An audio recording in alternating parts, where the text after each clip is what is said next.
Voting means to me it's a civic imperative, right? It's one chance where we civilly get to do our duty, to use our voice. The presidential election on November 5th has many folks feeling a lot is at stake. Voting is a right for all Americans, with few exceptions. But to exercise it, disability rights are as fundamental as people being aware of what their rights look like.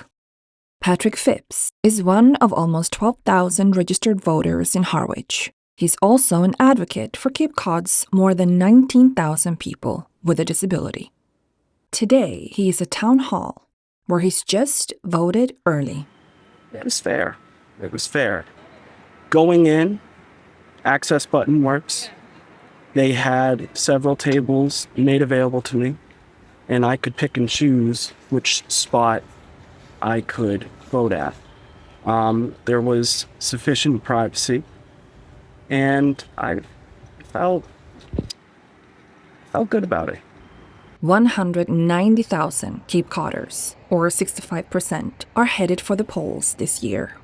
Several regulations dictate the precinct's responsibilities in accommodating all voters.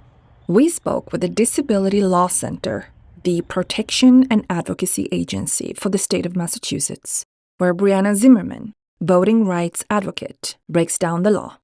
There's, the Americans with Disabilities Act and Code of Massachusetts Regulations and the Help America Vote Act.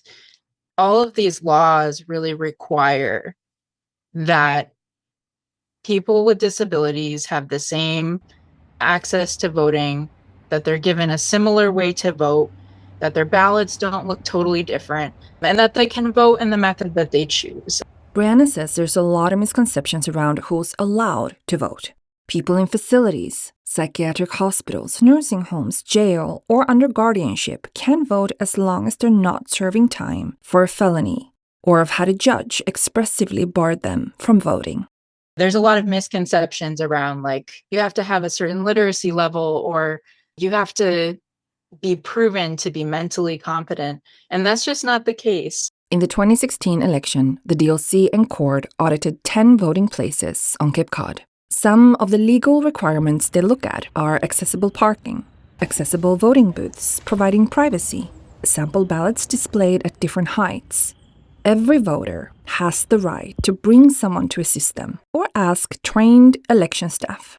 Every town is also required to have at least one AutoMark machine and to test them prior to every election. DOC has found very few Massachusetts election sites to be fully compliant with accessible voting rights. Some AutoMark machines work really well. Sometimes they're not even set up, which is, I would say, a really big issue. Because if you're someone that relies on an AutoMark to vote privately and independently, and there is no option for you to use an AutoMark, that creates a privacy issue.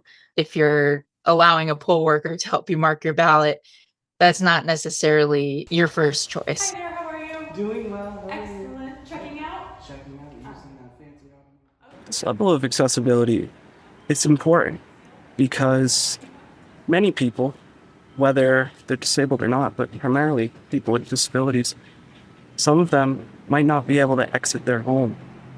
So it's important to give them a time and a space where they can make their voices heard.